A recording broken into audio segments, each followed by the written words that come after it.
You're listening to an Anazao Ministries podcast. What's up with the misconceptions about anime and Dungeons and Dragons with the church? Today, that's exactly what we're discussing. We're going over a few of these things and why they happen and what's not true about them. This episode is primarily for beginners, anyone who is interested in either of these things, but not necessarily, engaged in these things. Anyone can listen to this and enjoy it, get something out of it. This is Systematic Geekology, Episode 4. We are the priests to the geeks. And when we say that, we don't mean that we are ordained ministers. Rather, we mean priests in the biblical sense of being mediators. This is not a Trojan horse kind of trap. We don't have a hidden agenda. We're not trying to bring you into the faith, if you're listening. But we are real geeks looking to explore the theological and philosophical implications in the things we love. Remember, if you enjoyed this episode, you can help support this show so that we can make more Christian Greek content at patreon.com/systematic geekology.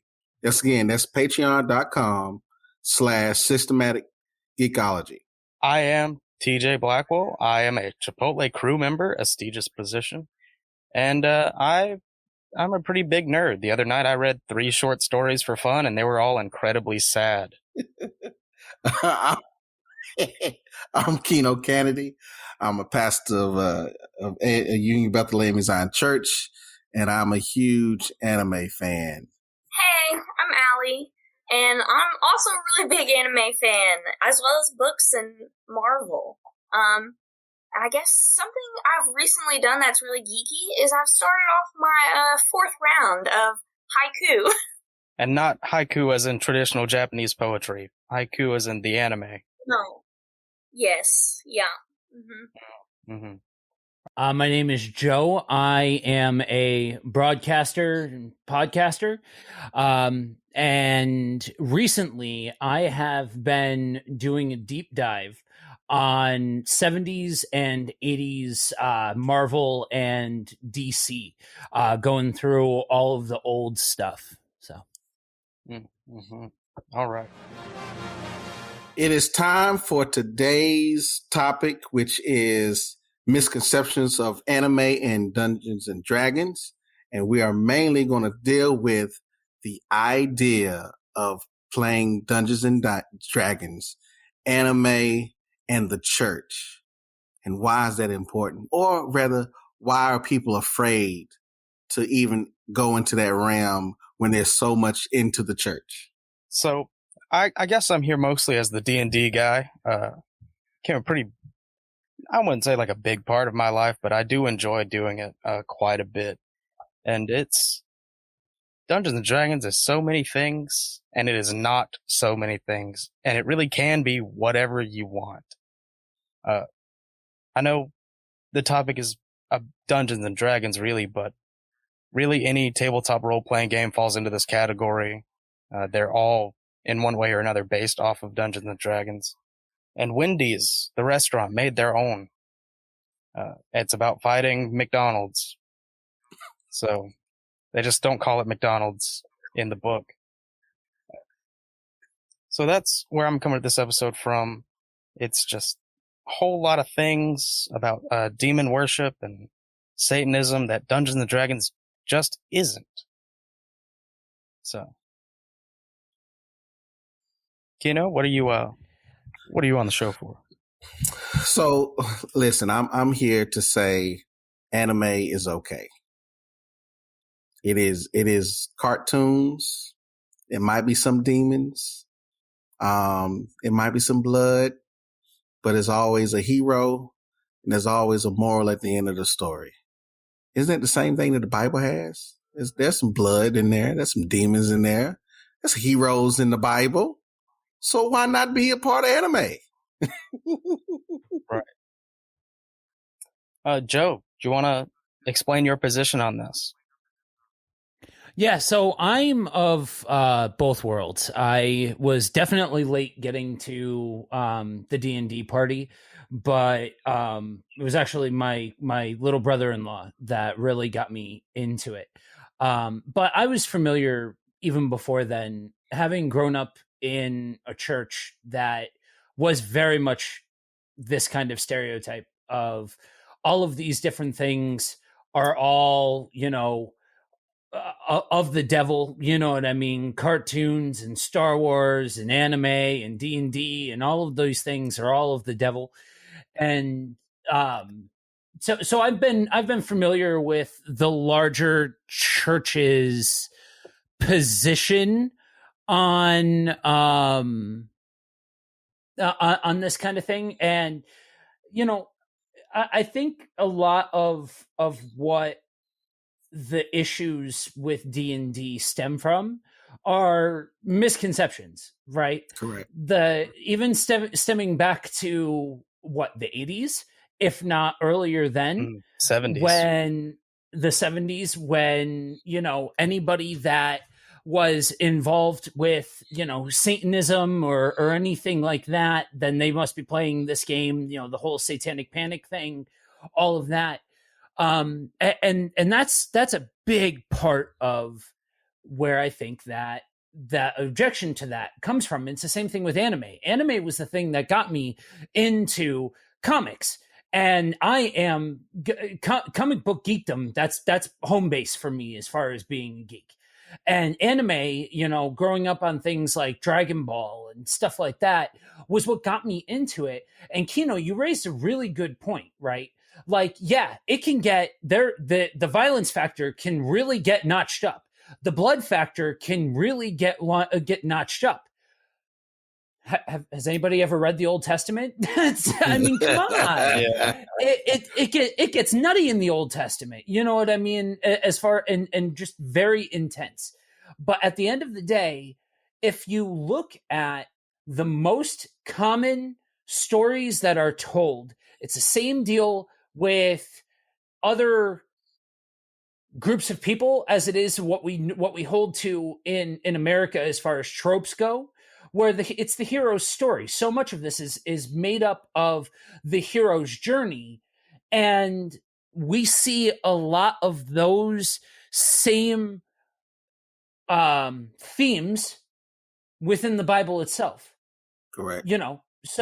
So I think, if you're a person that, can't handle that kind of thing, or is very sensitive towards the depictions of violence and things like that, then sure, maybe anime and stuff like that maybe isn't for you specifically, just like all art forms aren't for all people. But we have shows like, I don't know, Law and Order.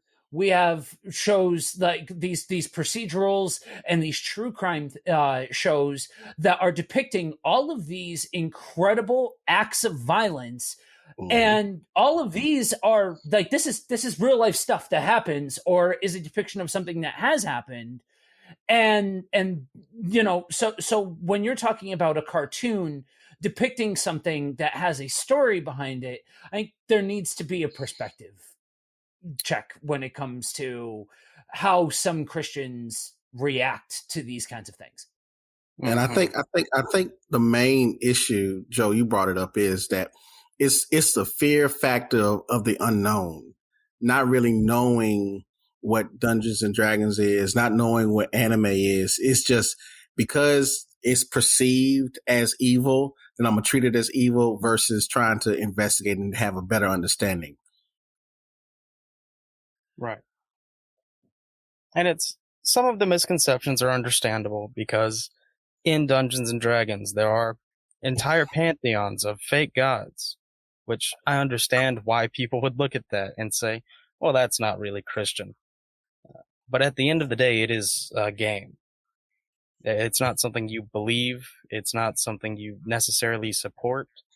I've played, I don't want to say hundreds, but I've played lots of games where we didn't refer to any of those characters or use them in our game because they're not necessary. They just add a layer to the game. But for what it's worth, I understand why they exist. And D&D has come a long way in 50 years. But, Allie, what is your position on misconceptions with anime in the church? Yeah, I think, like Joe was saying, I think mostly it's people are wearisome of things that are different from what they believe or that they, have grown up around. And like a lot of animes do consider stuff like, or show stuff like tarot cards and reincarnation and stuff like that. And I know, like, growing up in Catholic school, we were told not to watch things that show tarot and reincarnation because it can tempt you to start believing in stuff like that, and you don't want to be led astray. And I think that's where a lot of people are coming from. But I also think you see it so much in other mainstream medias that as long as you know in your heart what you believe and what you think is right, I don't see the issue with that. Yeah, that, and it's the same deal with, what was it, 10 years ago, maybe more, probably closer to 15 at this point, during the Dan Brown era of pop culture, where the Da Vinci Code was the big thing around and things like that. Okay. It's any of these kinds of art forms or medias or anything like that takes something that we hold true, or something that another group of people holds true, or whatever, and takes that as a source of inspiration. The onus is on the consumer to take the meat and spit out the bones, right? If you are somebody that is easily swayed by the suggestion of somebody else glorifying a certain kind of belief system or braising some kind of issue or whatever like that, then maybe act accordingly. But when it comes to these different books or these different games or these different shows, they all have the same common thread of so much that you have you have works of fiction, even if they're interlaced with true life events, and we're talking about something that isn't relaced with true life things, but it's like anything. Fantasy is fantasy, regardless of whether or not you are a Christian or whether or not you are a particular denomination or whatever. Works of fantasy are all the same, and that's why a lot of the time I point to things like the Narnia series, things like the Lord of the Rings series, that are also fantasy. Mm-hmm. And so, we're not going to go outside and see a talking lion. You know what I mean? We're not going to go out and have an epic sword battle with the enemy, sort of thing. Just like going outside, you're not going to run into an elf or a troll or something along those lines. Right. And I forgot what I was going to say, but it was there. It was relevant even. The time has passed.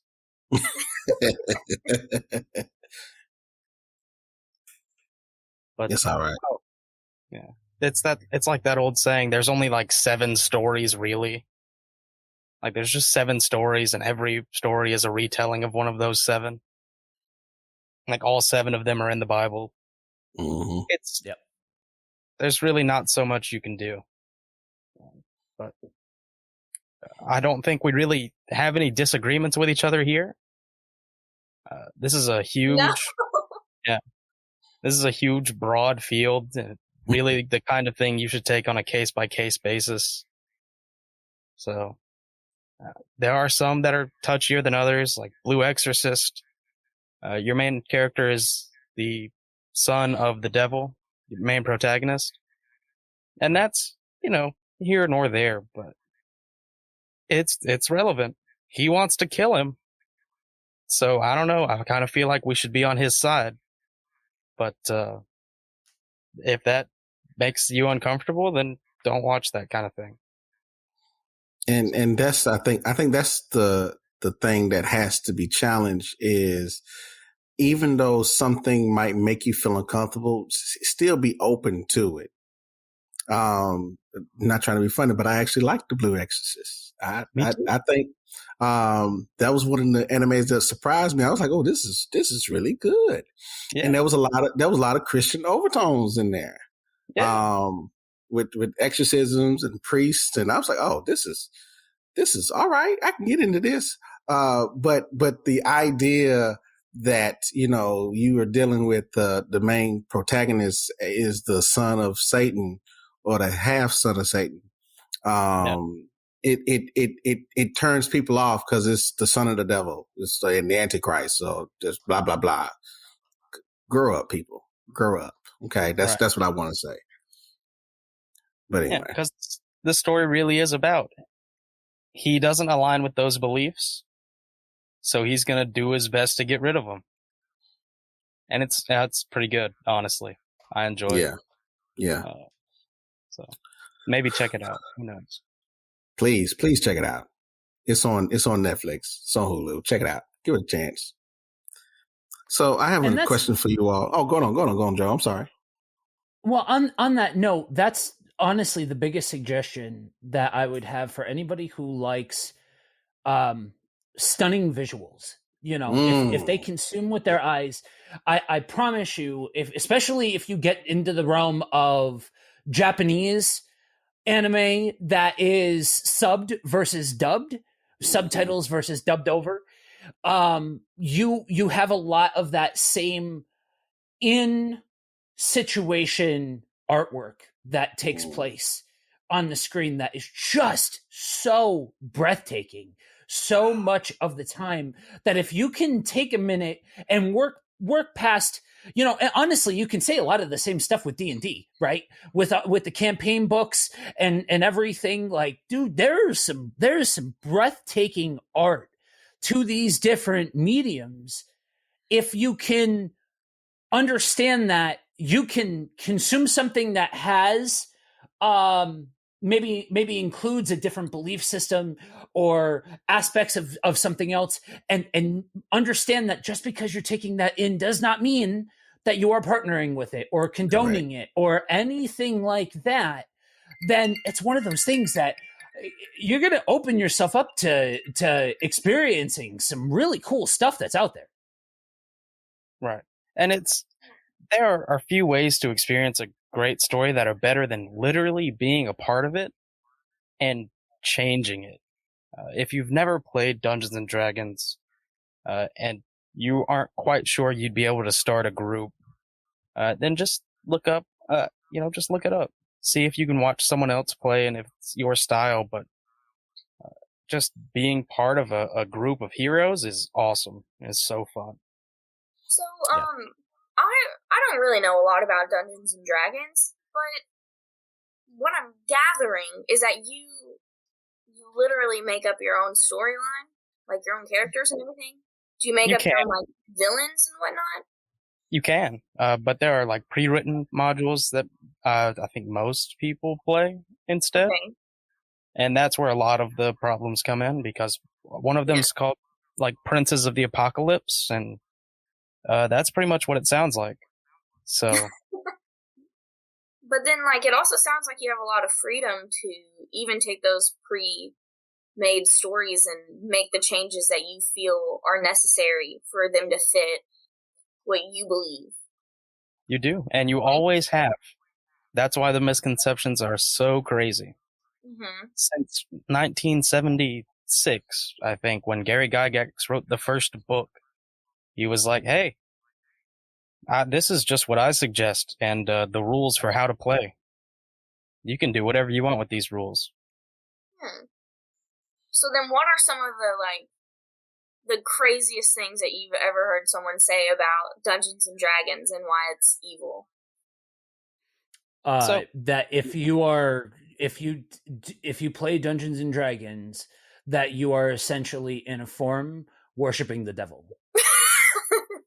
Okay. Yeah. That's pretty much that's the classic. Uh-huh. Yeah. Derivatives of that, really. Yeah. What about anime?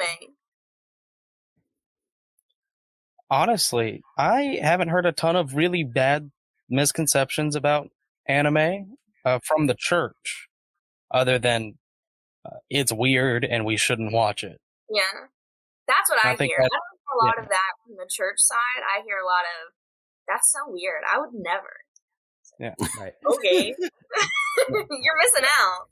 Yeah, I think it's mostly xenophobia for the anime side. But Yeah, the biggest thing that I've heard about anime and the issues with that are that basically you're glorifying worldly indulgences.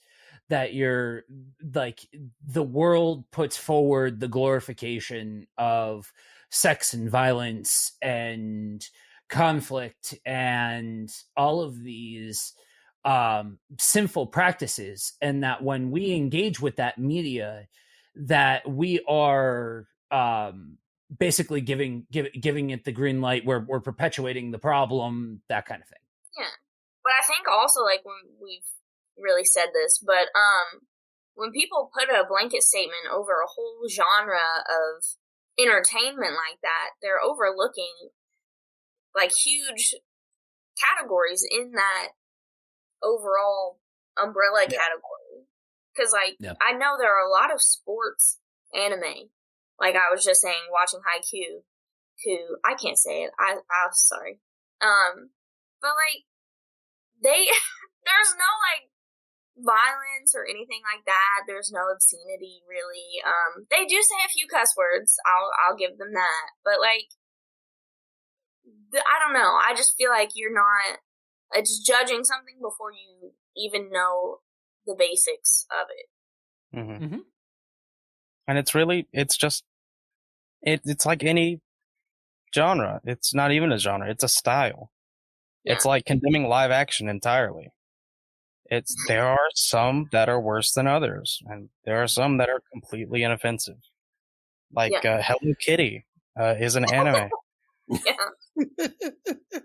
Also, the second biggest media property on the planet. So, do what you, and Pokemon as well is number 1.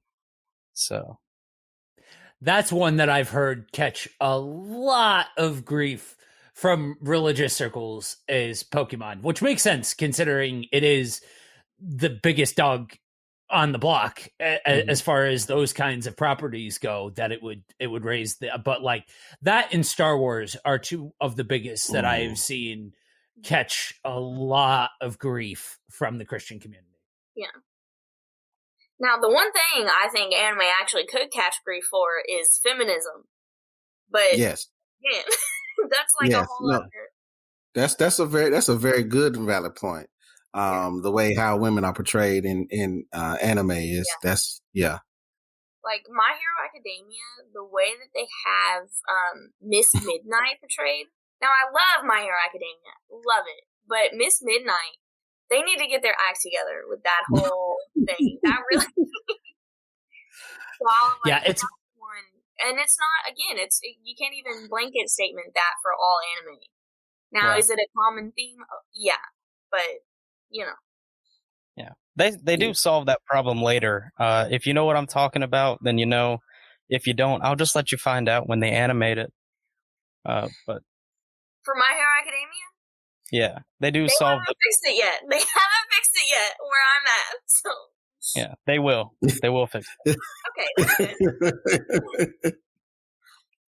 good. So for something that's timely to when we're doing this, Cartoon Network just announced within the last couple of days that they're discontinuing the Dragon Ball Super anime because of some of what they've I think I just offended Keno. I did not hear this. I'm listening. I'm all intrigued. Like, oh my goodness. Well, it was a combination of people complaining about a particular scene of how they were depicting women, and B, which is as long as help me out, guys, the writer for Dragon Ball, Toriyama. Yeah, as long as Toriyama's been creating things, he's always written women like objects. But it was also the way that he was depicting the cat. Oolong? No, that's the pig. The flying cat. I don't remember the name. Oh gosh. Yeah, it's right on the tip of my tongue. Anyway, because he actually offended a different belief system that was offended by the depiction of violence towards the cat.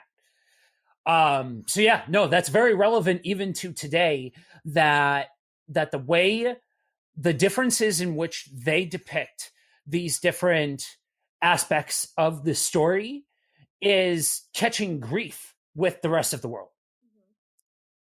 So, do you think that the reason they portray women that way, sorry to turn this into a feminism talk, do you think it's a, Japanese cultural thing?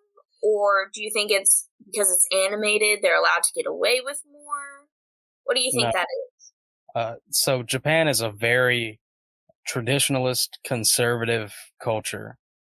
Yeah. It really is just that. Women aren't expected to work like that, aren't expected to fulfill, a career path.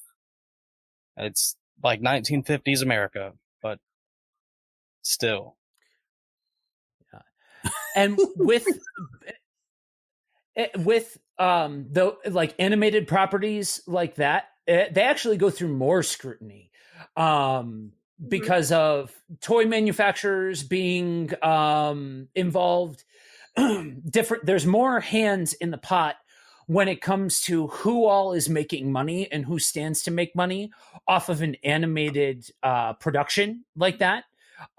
So I mean, I would argue maybe graphic novels are a little less scrutinized, but anything that is an actual TV IP sort of thing is going to face plenty enough scrutiny. Mm-hmm. Yeah, that's interesting. I didn't know any of that. I just recently got into anime, but I don't like things a little amount, so I really got into anime.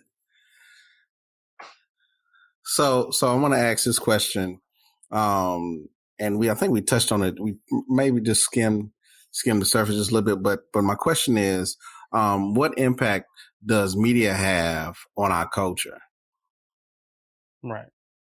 And it's the full question is the media we've discussed, but we've discussed so many, and there is so much, but we've definitely seen it in these recent years, past 10 years, where media is culture. Media is everything these days. So, what our kids see will affect how they grow up, how they think, how they act, all of that. So it's a natural thing to be scrupulous of, be cautious with.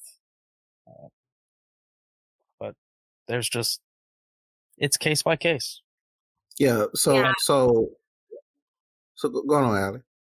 I like that you touched on the kids thing, because I think that is a reason a lot of people scrutinize animated TV shows, because at least in America, when you think animated, you automatically sort of pair that with a children's sort of thing.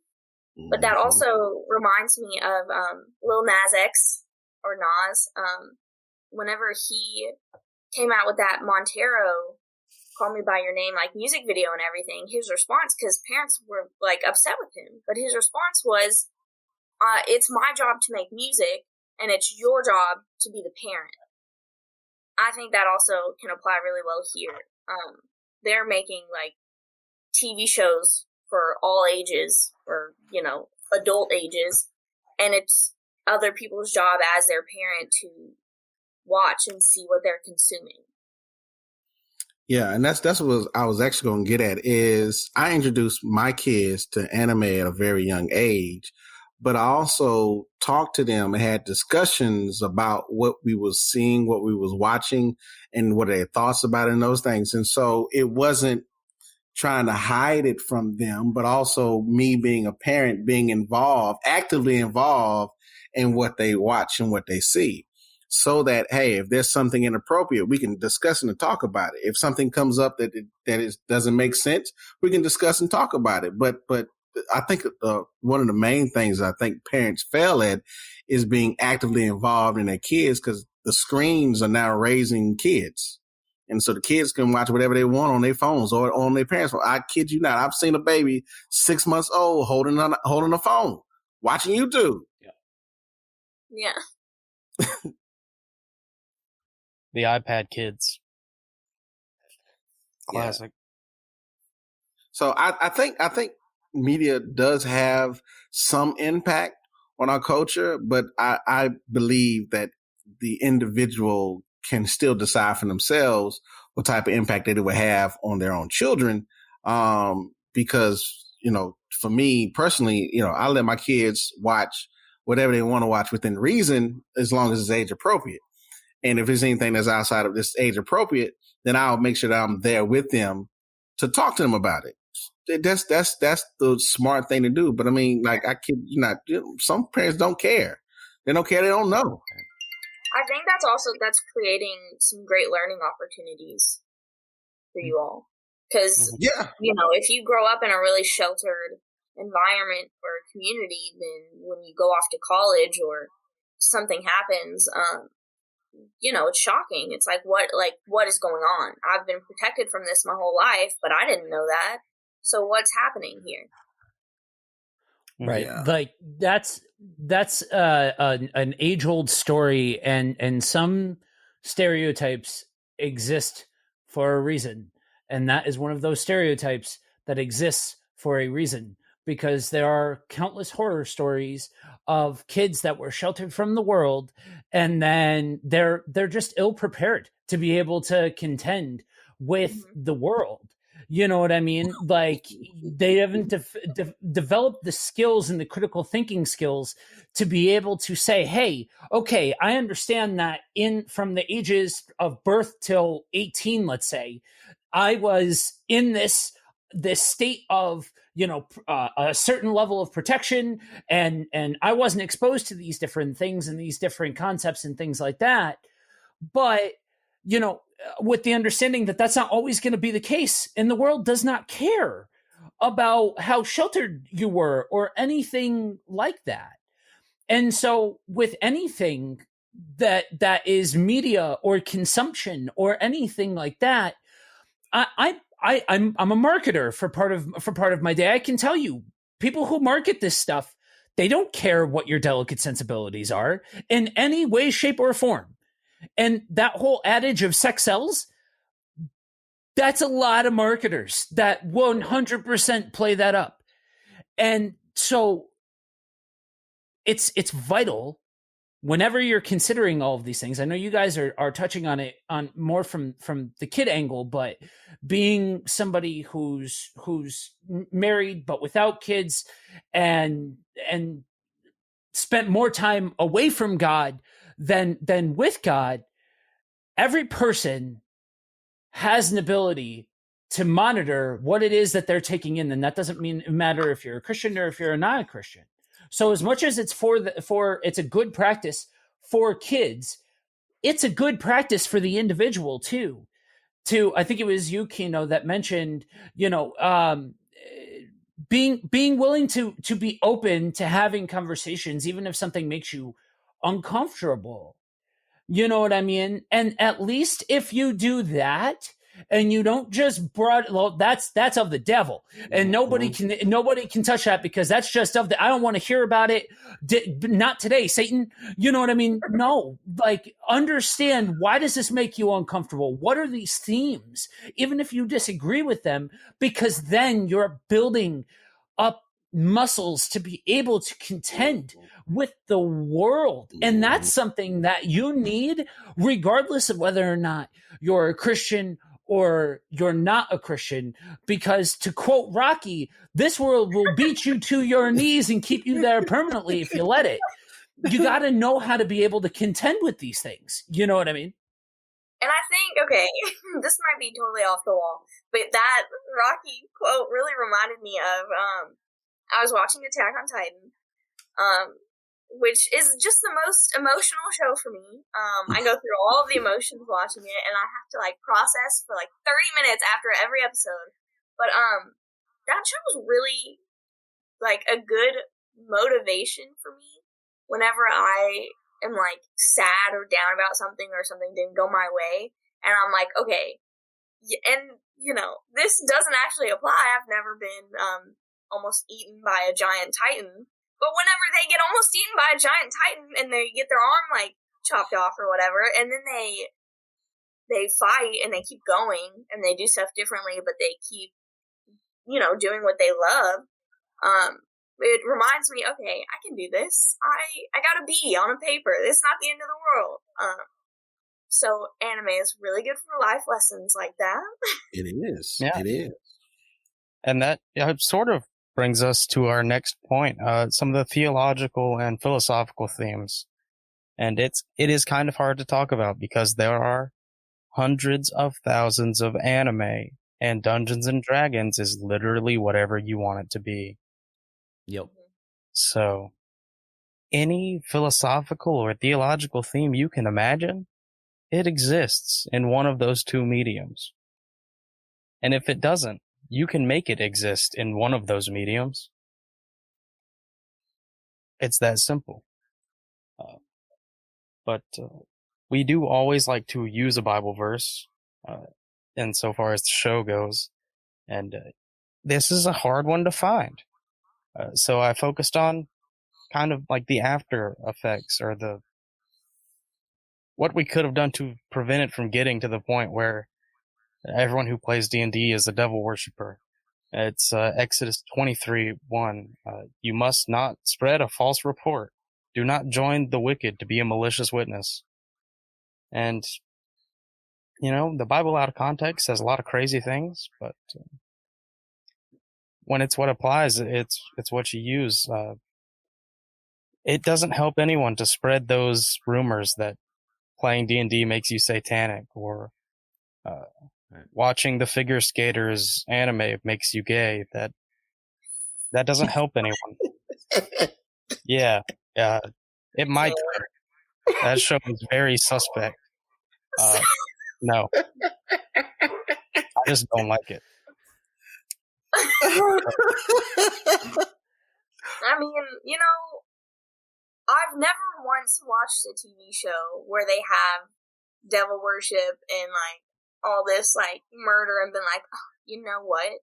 I cannot wait to worship the devil and murder people. Never. I often think I wish I knew how to sword fight because that was fun. I think people are focusing on the wrong parts of these shows. Yeah, that's not even like, I don't know a single person who watched like Dragon Ball or especially Dragon Ball Z as a kid and didn't try to go Super Saiyan at least once. Because that's just what you do. It's like, oh, I wish I could do that. And then you scream for several minutes. So early Dragon Ball is exactly the reason why I got into martial arts. Yeah, because that's what it was. It was a martial arts manga about just one of the main characters was a funny monkey kid with an infinitely expanding pole and a flying cloud. Yep. Yep. You know, I went to like kendo classes in Louisville and was very tempted to get started. I was like, okay, bamboo stick, sword, same thing. Yeah. Just the other week, I with our good friend and co-host continued of Systematic Geekology, Joshua Knoll. Me and him and a couple of our friends went into his front yard and made PVC pipe weapons, and we just hit each other with them for a good while. Yeah. Had a little tournament. I won naturally, but anyway, what actions can we learn to take or not to take from this, like from the point we've gotten to where these misconceptions are relatively common? What can we do to discretion? Discretion, I think, there is the name of the game. You know, discernment, that kind of thing. Like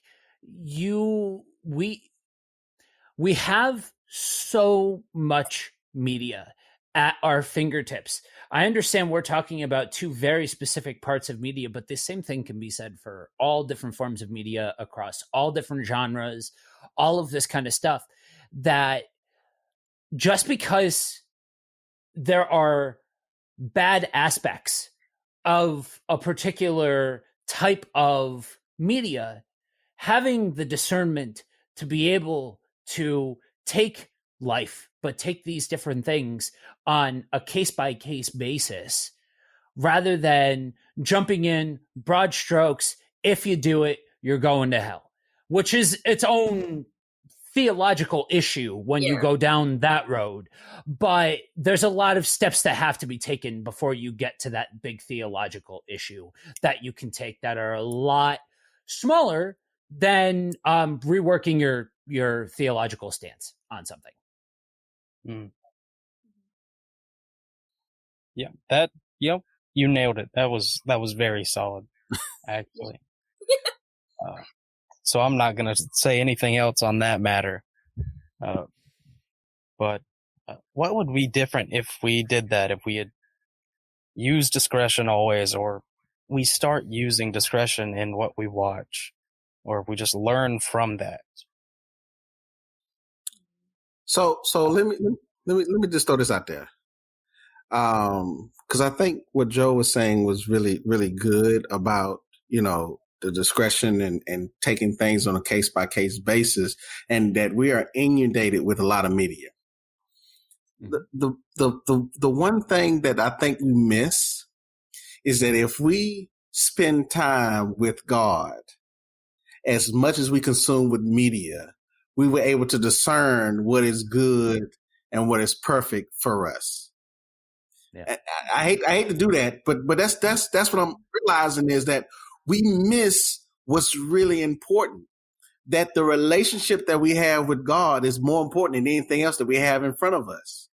And so the more we take the time to develop that, then you ain't got to worry about somebody telling you going to hell, because I know I ain't going to hell. My ticket's already been punched. Even though I watch anime, so what? But the I think we miss that the importance really is our relationship and what we do with our time, and how we should value our time that we spend with God more than anything else. Mm-hmm. All right. So, personally, I do think if we practice discretion, or if our parents, I'll just say parents, that covers a pretty wide range of people, had practiced discretion, I think a lot less people would have gotten bullied in like elementary school, middle school, high school for watching anime, when now it's pretty popular. It's fairly common for most people to have seen at least one. Most people, around my age, I'd say like 30 and under, I think it's pretty common now. And hopefully that won't continue in the future. But I know it happened a lot in the past, and I felt bad for those kids, but they wore the Naruto hoodie to school, so. Yeah, they Naruto ran down the hallway. Yeah, I never made that mistake. A closet anime fan. Yeah. I never made that mistake. I was just faster than those kids.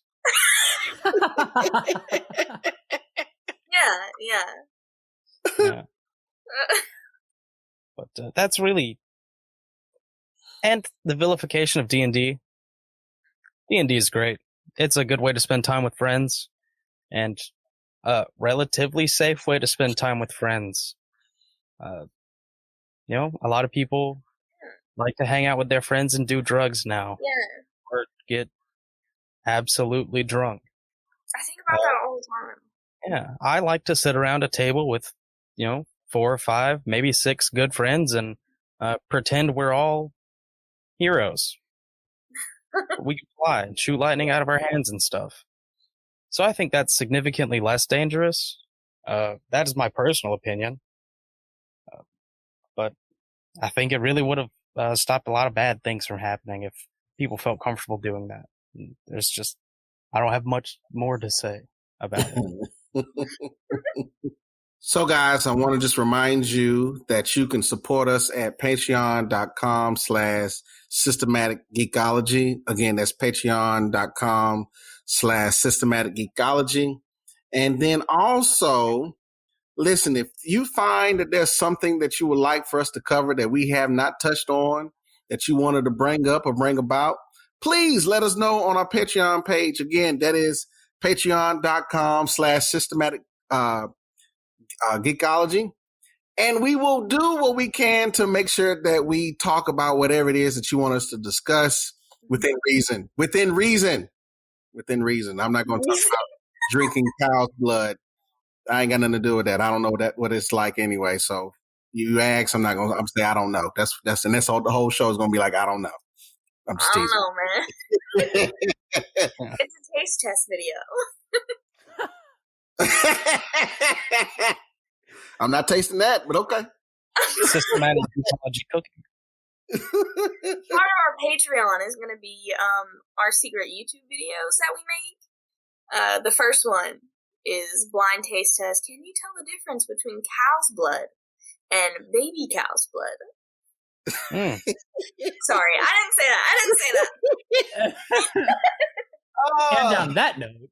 And on that, you see, all this anime, look what it's done to me. Oh my goodness. Oh, we're going to hell. Yeah.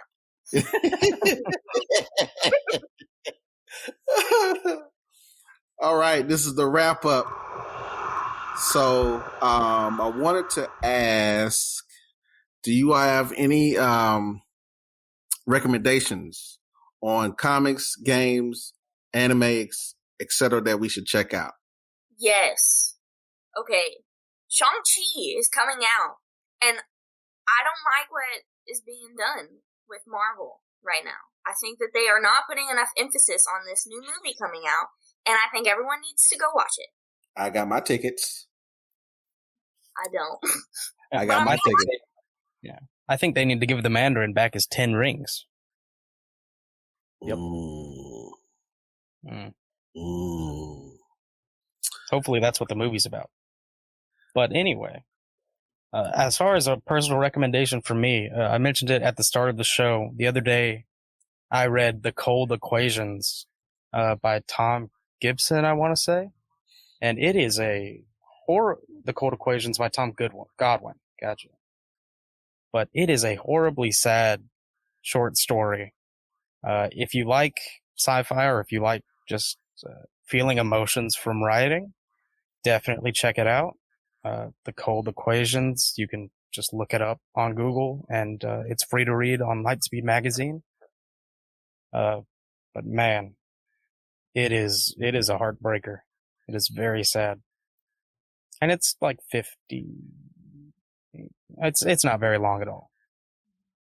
Knock it out, no problem. Keno, do you have any recommendations? Or Joe, since you look like you were about to say something. Yeah, so I'm a big horror fan, and I've been what is that face, Sally? I don't do well with scary stuff. I have an attractive imagination. Yeah, I've read through some of H.P. Lovecraft's work over the last week, and I love kaiju films, like Godzilla, all of those kinds of things. So, like, if you're a fan of that kind of sci-fi blended with horror and things like that, definitely check out H.P. Lovecraft stuff. All right. While at the same time acknowledging that H.P. Lovecraft is not a stand-up individual that we love and support in a more than godly way. We have to say that now. But Keno, did you have any recommendations for everyone? Yeah, so I would recommend watching What We Do in the Shadows. If you have not seen it, it is a mockumentary about vampires and a friend recommended that to me, and it was surprisingly good. I was like, what is this? This is just horrible. No, it's pretty good. So if you want something funny that you can laugh and enjoy, that has nothing to do about nothing, yes, What We Do in the Shadows. Yeah, I think it's based off the Taika Waititi vampire movie. What They Do in the Shadows. I'm not sure though. It seems similar, but check out both of those. Can't go wrong there. And Keno, where can people find you online? Where can they follow you and your stuff?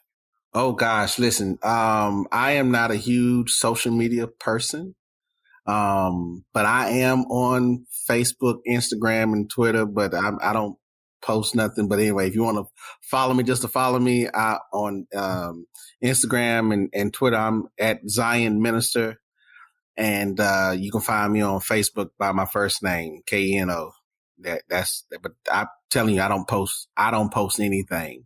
I might scroll and like, that's it. So if you follow me, you're gonna be following somebody who don't care. That's me. What is you, Allie? Where can people find you online? Gosh. All of my social medias are Allie Kuntz with no spaces or caps. Again, I didn't say anything yet.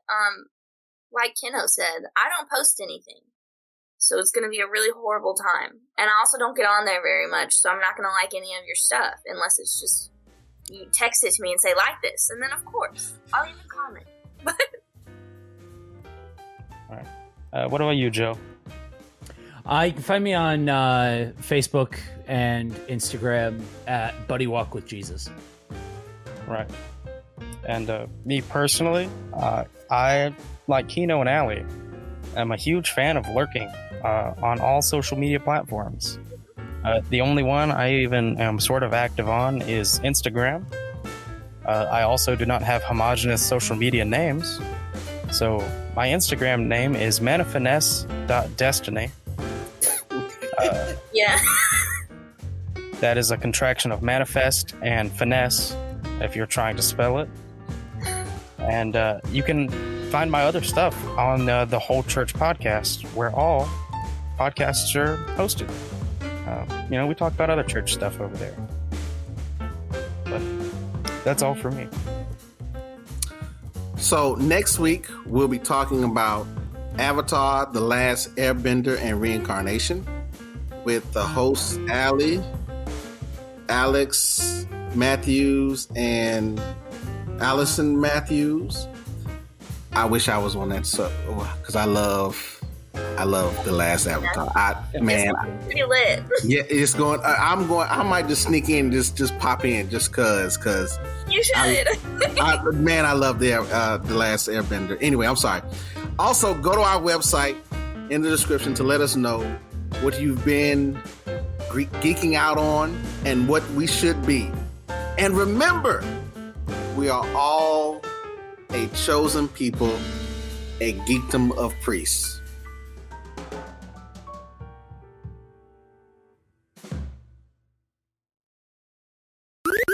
This was an Anazao Ministries podcast. If you enjoyed this show and would like to learn more about our network, be sure to check out the Anazao Ministries Podcast Network.